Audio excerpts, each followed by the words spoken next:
سوال ہے جی، کیا ڈراموں اور فلموں میں دوران اداکاری نکاح کے الفاظ اور طلاق کے الفاظ بولے جاتے ہیں، ان سے واقعی نکاح یا طلاق واقع ہو جاتی ہے یا نہیں؟ رہنمائی فرمائیں۔ اس حوالے سے ایک بات یاد رکھیں کہ یہ جو مسئلہ ہے اس میں تو علماء کرام کا کافی اختلاف پایا جاتا ہے۔ بہت سے علماء کرام کثیر تعداد میں وہ اس طرف گئے ہیں کہ اس سے نہ نکاح واقع ہوتا ہے، نہ نکاح وجود میں آتا ہے اور نہ ہی طلاق واقع ہوتی ہے، اور بہت سے علماء کرام اس طرف گئے ہیں کہ ڈراموں میں یا فلموں میں جو نکاح یا طلاق کے الفاظ استعمال کیے جاتے ہیں ان سے نکاح بھی واقع ہو جاتا ہے، طلاق بھی واقع ہو جاتا ہے، اور اس میں کافی اختلاف ہے۔ بعض حضرات یہ کہتے ہیں کہ طلاق واقع ہو جاتا ہے، وہ حدیث پیش کرتے ہیں کہ ثلاثن جدہن جد وہزلہن جد، کہ تین چیزیں ایسی ہیں، اللہ کے نبی نے فرمایا کہ تین چیزیں ایسی ہیں کہ جو حقیقت میں بھی حقیقت ہوتی ہیں اور مذاق میں بھی حقیقت ہوتی ہیں، ان میں سے ایک طلاق ہے، ایک نکاح ہے اور ایک رجعت ہے۔ تو یہ تین چیزیں ہیں۔ تو وہ کہتے ہیں کہ بھئی اس حساب سے اگر دیکھا جائے تو نکاح، ڈراموں کے اندر جو نکاح کے الفاظ بولے جاتے ہیں یا ایجاب و قبول کیا جاتا ہے، اس صورت میں ظاہر بات ہے نکاح کے لوازمات یہ ہیں کہ لڑکا لڑکی ایجاب و قبول کریں اور گواہان موجود ہوں، تو اس صورت میں نکاح وجود میں آ جاتا ہے۔ تو ایسی صورت میں تو ڈراموں کے اندر جو نکاح ہوتے ہیں ایجاب و قبول بھی ہوتا ہے، اور ڈرامے والے جو حضرات ہوتے ہیں جو عکس بندی کر رہے ہوتے ہیں وہ بھی وہاں پر موجود ہوتے ہیں، اور پھر وہ ڈرامہ جو ہے وہ چلایا بھی جاتا ہے اور عوام الناس بھی اس کو دیکھتی ہے، تو وہ سارے گواہان ہیں، لہٰذا اس بیس پر جو ہے یہ نکاح واقع ہو جاتا ہے، اگرچہ حقیقت میں نہ بھی ہو، سیریس نہ بھی ہو، مذاق بھی ہو، تو مذاق میں بھی یہ نکاح جو ہے نا جی واقع ہو جاتا ہے۔ اور اسی طریقے سے طلاق کا بھی یہی حکم ہے کہ طلاق واقع ہو جاتا ہے۔ لیکن بعض علماء کرام جو ہیں وہ اس طرف گئے ہیں کہ حضور نبی اکرم صلی اللہ علیہ وسلم نے جو یہ فرمایا کہ ثلاثن جدہن جد وہزلہن جد، کہ تین چیزیں حقیقت میں بھی حقیقت ہیں اور مذاق میں بھی حقیقت ہیں، تو یہ جو ڈرامے کے اندر سین کیا جا رہا ہوتا ہے، اداکاری کی جا رہی ہوتی ہے یا فلمایا جا رہا ہوتا ہے، اس میں ایک تو بات تو یہ ہے کہ یہ حقیقت تو ہے نہیں، دوسری بات یہ ہے کہ یہ مذاق بھی ہے کہ نہیں۔ علماء کرام فرماتے ہیں کہ یہ مذاق نہیں ہے، یہ ایک کہانی کو جناب فلمایا جا رہا ہوتا ہے، اس کی نقل اتاری جا رہی ہوتی ہے، یا بیک گراؤنڈ میں ایک حکایت ہوتی ہے، اور اس حکایت کو جناب پس منظر میں جو حکایت ہوتی ہے اس کو اداکاری کے ذریعے سامنے لایا جا رہا ہوتا ہے۔ تو اس بیس پر وہ کہتے ہیں کہ نکاح بھی منعقد نہیں ہوتا ہے اور طلاق بھی منعقد نہیں ہوتا ہے، کیونکہ نہ یہ مذاق ہے اور نہ ہی یہ حقیقت ہے۔ اس کی مثال اس طرح لے لیجئے کہ مثال کے طور پر ہم بھی جب مسئلہ سمجھا رہے ہوتے ہیں، نکاح کا مسئلہ ہو گیا یا طلاق کا مسئلہ ہو گیا فقہ کی کتابوں میں سے، تو ہم بھی اس طرح کے الفاظ بولتے ہیں، تو ہم بھی جو الفاظ بولتے ہیں وہ کتاب سے نقل کر کے بولتے ہیں، یا ایک فقیہ کے الفاظ بولتے ہیں، یا مسئلہ سمجھا رہے ہوتے ہیں تو مسئلہ سمجھانے میں بھی اس طرح کے الفاظ کی ادائیگی ہوتی ہے۔ تو اس کا مطلب یہ تو نہیں ہوتا کہ ہم اپنے لیے اس طرح کے احکامات جو ہے نا جی صادر کر رہے ہوتے ہیں، بلکہ ہم تو کسی اور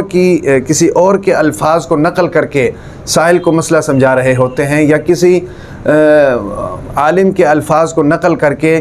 ہم طلبہ اکرام کو سمجھا رہے ہوتے ہیں۔ یا اسی طریقے سے یوں سمجھ لیجئے کہ کوئی آدمی ریٹن ایک مسئلہ لکھ کر لے آیا طلاق کا، اور اس کے اندر ساری چیزیں لکھی ہوئی ہیں، اور اس کے اندر یہ بھی لکھا ہوا ہے کہ فلانے نے اپنی بیوی کو جناب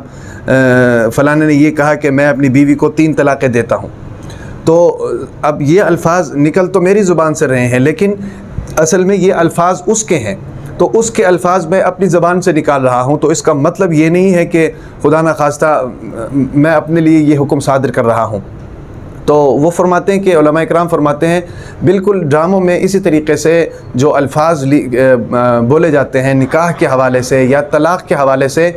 وہ ان کے اپنے الفاظ نہیں ہوتے، ایک تو حقیقت تو ہوتی نہیں ہے، وہ تو ڈرامہ ہوتا ہے، دوسرا وہ ان کے اپنے الفاظ نہیں ہوتے ہیں، وہ بیک گراؤنڈ میں جو ایک پس منظر میں ایک حکایت ہوتی ہے یا ایک کہانی ہوتی ہے، جس کہانی کے اوپر اس ڈرامے کو فلمایا جا رہا ہوتا ہے یا اس کہانی کو اداکاری کے ذریعے سامنے لایا جا رہا ہوتا ہے کہ پس منظر میں یہ کہانی اس طرح ہوئی تھی، تو یہ ایک طرح سے نقل ہے، علماء کرام یہ فرماتے ہیں۔ تو بہرحال دو قسم کے علماء کرام ہیں اس مسئلے کے اندر جن میں اختلاف ہے۔ ایک علماء کرام تو یہ فرماتے ہیں، بعض علماء کرام کے اس سے نکاح بھی ہو جاتا ہے، طلاق بھی واقع ہو جاتی ہے، لیکن کثیر تعداد میں علماء کرام یہ فرماتے ہیں کہ اس سے نہ نکاح ہوتا ہے اور نہ ہی طلاق ہوتا ہے۔ کیونکہ نہ یہ حقیقت ہے اور نہ ہی یہ مذاق ہے، یہ ایک حکایت ہے جس کو پس منظر سے نکال کر سامنے لے کر آ رہے ہوتے ہیں، اداکاری کے ذریعے اس کو سامنے لے کر آ رہے ہوتے ہیں۔ بہرحال یہ مسئلہ تو اس طریقے سے ہے۔ دوسرا اس حوالے سے بات ذہن میں رکھیں، بعض حضرات اس طرح کی حدیثوں کو دیکھ کر جو ہے نا جی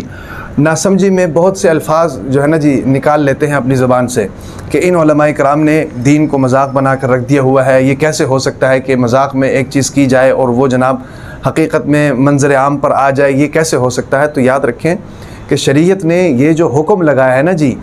یہ حکم اس لیے لگایا ہوا ہے کہ لوگ اس دین کو مذاق نہ سمجھیں، لوگ نکاح کو مذاق نہ سمجھے، لوگ طلاق کو مذاق نہ سمجھے، اور اسی بیس کے اوپر آپ کو پتہ ہے کہ پوری نسل کھڑی ہوتی ہے، اور نسل خراب ہونے کی بھی وجوہات یہی ہیں کہ ایک آدمی نے طلاق دے دیا ہے اور طلاق دے کر بیوی کو پتہ ہے اور شوہر کو پتہ ہے اور کسی کو بھی نہیں پتہ، اور طلاق دینے کے بعد بھی آپس میں ایک جگہ پر رہ رہے ہیں، تو اسی بیس کے اوپر ساری نسل خراب ہوتی ہے۔ شریعت نے انسانی نسل کو محفوظ کیا ہے، خلط ملط ہونے سے بچایا ہے، سمجھ آ رہی کہ نہیں؟ تو اس لیے اس طریقے پر نہیں سوچنا چاہیے کہ یہ دین کا مذاق ہے، یہ مذاق میں بھی کبھی کوئی طلاق دے سکتا ہے، یا مذاق میں کبھی کوئی طلاق دے دے تو وہ کیسے جناب صادر ہو سکتا ہے، یا مذاق میں اگر ایجاب قبول ہو جائے تو پھر وہ کیسے صادر ہو سکتا ہے۔ وہ شریعت نے ان ساری چیزوں کو کہ مذاق کو بھی حقیقت اس لیے کہا ہے کہ لوگ ان کو مذاق نہ بنائیں، یہ کھیلنے کودنے کی چیزیں نہیں ہیں، یہ مذاق کی چیزیں نہیں ہیں، اس کے اوپر میاں بیوی کی پوری زندگی ہوتی ہے، اس کے اوپر اس کی نسل کی پوری زندگی ہوتی ہے، اس کی نسل کے خلط ملط ہونے سے بچانے کا پورا بندوبست ہوتا ہے، اسی کے اوپر دو خاندانوں کی پوری زندگی ہوتی ہے، سمجھ آ رہی کہ نہیں؟ تو اس لیے ان چیزوں کو مذاق بنانا بھی نہیں چاہیے، اور اگر مذاق بنائیں گے تو شریعت کی طرف سے حکم صادر ہوگا، وہ حکم یہی ہے کہ بھئی یہ سارے احکامات طلاق کے ہو گئے، نکاح کے ہو گئے، اس طریقے سے رجوع کے ہو گئے، یہ سارے وہ احکامات ہیں، اگر حقیقت میں سنجیدگی سے بھی ان کو ادا کیا جائے تو یہ واقع ہو جاتے ہیں، اور اگر مذاق سے بھی ان کو ادا کیا جائے تو یہ واقع ہو جاتے ہیں۔ بہرحال یہ جو سوال پوچھا گیا ہے کہ ڈراموں کے اندر جو نکاح ایجاب و قبول ہوتے ہیں یا طلاق ہوتا ہے دی جاتی ہے تو کیا اس سے نکاح واقع ہو جاتا ہے یا طلاق واقع ہو جاتی ہے؟ تو بنیادی طور پر اس میں اختلاف ہے، میں نے پہلے بتا دیا۔ بعض علماء کرام کہتے ہیں کہ نکاح طلاق واقع ہو جاتا ہے، ان کی زیر نظر یہ حدیث ہے ثلاث جدہن جد وہزلہن جد، تین چیزیں ایسی ہیں جن کی حقیقت بھی حقیقت ہے اور مذاق بھی حقیقت ہے۔ وہ کہتے ہیں کہ بھی طلاق بھی واقع ہو جاتی ہے، نکاح بھی واقع ہو جاتی ہے، لیکن بہت کثیر تعداد میں علماء کرام یہ فرماتے ہیں کہ بھائی یہ تو نہ ڈرامہ نہ حقیقت ہے اور نہ ہی مذاق ہے، یہ ایک ڈرامہ ہے، پس منظر میں کوئی کہانی ہے، اس کو منظر عام پر لانے کے لیے اس کی نقل اتار دی گئی ہے۔ جس طریقے سے علماء کرام ایک مسئلہ بتاتے ہوئے وہ عبارت پڑھ لیتے ہیں تو ظاہر بات ہے وہ مسئلہ کسی اور کا ہوتا ہے، عبارت پڑھنے والا کوئی اور ہوتا ہے، تو اس سے جناب طلاق واقع نہیں ہوتی، اس اداکار کے لیے طلاق واقع نہیں ہوتی، یا اس اداکار کا نکاح وجود میں نہیں آتا ہے۔ تو بہت سے علماء کرام جو ہے اس مسئلے کی طرف گئے ہیں، اور اللہ تبارک و تعالیٰ سے دعا ہے۔ اور پھر ایک اور بات میں آخر میں بتاؤں کہ ان کو مذاق نہیں بنانا چاہیے اور ان معاملات میں سنجیدہ ہونا چاہیے۔ اور میں اکثر کہیں پر نکاح پڑھانے جاتے ہیں یا کہیں پر کسی کے ساتھ میل جول ہوتا ہے، گپ شپ لگاتے ہیں، تو میں اکثر و بیشتر اپنے دوست احباب کو یہ کہا بھی کرتا ہوں کہ بھئی جب آپ اپنی اولاد کی شادیاں کرائیں تو اس سے پہلے نکاح کے مسائل ان کو بتائیں، طلاق کے مسائل ان کو بتائیں، معاشرتی زندگی کے مسائل ان کو بتائیں، رشتہ داری کے مسائل ان کو بتائیں، تاکہ ان کا نکاح جو ہے وہ صحیح طریقے سے بھی ہو سکے اور پھر بعد میں بھی ان کا نکاح جناب قائم رہ سکے۔ یہاں پر تو دیکھو چھوٹی چھوٹی بات پر لوگ طلاقیں دے کر بیٹھ جاتے ہیں، چھوٹی چھوٹی بات پر خواتین خلع لینے کے لیے عدالتوں میں پہنچ جاتی ہیں۔ بھئی یہ شریعت کا ایک خاندانی نظام ہے اور یہ بڑا ہی مضبوط نظام ہے، خدا کے لیے اس خاندانی نظام کو خراب نہ کریں اور اپنے بچوں کی تربیت کریں اس حوالے سے۔ جن بچوں کا آپ نکاح کرانا چاہتے ہیں یا جن بچیوں کا آپ نکاح کروانا چاہتے ہیں، ان کے نکاح کروانے سے پہلے ان کو ان مسئلوں کا علم ہونا چاہیے۔ اب یہ جو مسئلہ ہے کہ یہ مذاق میں بھی اگر بولی جائے کہی جائے تو یہ حقیقت میں آ سکتی ہے، یعنی طلاق کا لفظ ہو گیا یا نکاح کا لفظ ہو گیا، یہ ان کا مذاق بھی حقیقت ہوتی ہے۔ اب یہ مسئلہ تقریباً 100 میں سے تقریباً 95% لوگوں کو تو نہیں پتہ ہوتا، 5% لوگوں کو پتہ ہے یا علماء کرام کو پتہ ہے۔ تو اس لیے اس قسم کے مسائل جو ہیں ہمیں چاہیے کہ ہم اپنے بچوں کو بھی بتائیں اور اپنے متعلقین کو بھی بتائیں، جو نیو شادی شدہ کمرز ہیں ان کو بھی جناب ہم لوگ جو ہے یہ مسئلے بتائیں، تاکہ وہ لوگ جو ہیں اپنی زندگی آرام سے گزار سکیں اور ہر قسم کی پریشانی سے وہ لوگ جناب محفوظ ہو سکیں اور ہنسی خوشی اپنی زندگی گزار سکیں۔ اللہ تبارک و تعالیٰ سے دعا ہے تمام باتوں پر عمل کرنے کی توفیق عطا فرمائے۔